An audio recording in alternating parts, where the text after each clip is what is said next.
Hello friends, welcome to circuit hub. आज हम study करेंगे self heating effect of thermistor. Thermistor में जब करंट फ्लो करता है तो इसमें पावर डिसिपेट होती है इन फॉर्म ऑफ हीट। इस हीट की वजह से थर्मिस्टर का खुद का टेम्परेचर इंक्रीज हो जाता है, जो थर्मिस्टर की रेजिस्टेंस को चेंज कर देता है। इसमें हमने कोई भी एक्सटर्नल टेम्परेचर अप्लाई नहीं किया है। अभी सेल्फ हीटिंग इफेक्ट को हम स्टेप बाय स्टेप समझते हैं।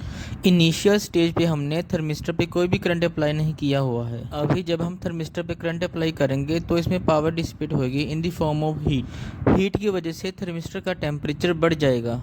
टेम्परेचर बढ़ने से थर्मिस्टर की रेजिस्टेंस चेंज होगी। अगर ये नेगेटिव टेम्परेचर कोएफिशिएंट थर्मिस्टर है तो इसकी रेजिस्टेंस डिक्रीज होगी, और अगर पॉजिटिव टेम्परेचर कोएफिशिएंट थर्मिस्टर है तो इसकी रेजिस्टेंस इंक्रीज होगी। इन शॉर्ट अगर हम बात करें तो करंट फ्लो करने से थर्मिस्टर में हीट जनरेट होगी। हीट जनरेट होने से थर्मिस्टर का टेम्परेचर बढ़ जाएगा, और टेम्परेचर बढ़ने से थर्मिस्टर की रेजिस्टेंस चेंज होगी। अभी हम देखते हैं कि हम सेल्फ हीटिंग इफेक्ट को इग्नोर क्यों नहीं कर सकते।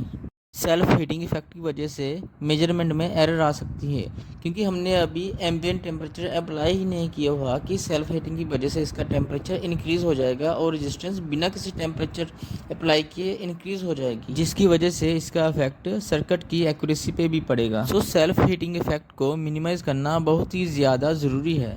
जहाँ पे सेल्फ हीटिंग इफेक्ट के नुकसान है वहाँ पे इसके फायदे भी है। मिस्टर्स को हम इनरश करंट लिमिटर्स के तौर पे यूज़ करते हैं। अगर आप पावर सप्लाई को ऑन करते हो तो उसको स्टार्टिंग में बहुत ही हाई अमाउंट में करंट फ्लो होता है, जो कि बहुत ही शॉर्ट टाइम के लिए फ्लो होता है। इसको इनरश करंट बोलते हैं। ये कंपोनेंट्स को डैमेज कर सकता है, लेकिन अगर हम इसमें थर्मिस्टर का यूज़ करते हैं तो ये इनरश करंट को कम कर देता है, क्योंकि स्टार्टिंग में थर्मिस्टर की रेजिस्टेंस बहुत ही ज़्यादा हाई होती है। सो ये हाई करंट स्पाइक को कम कर देता है।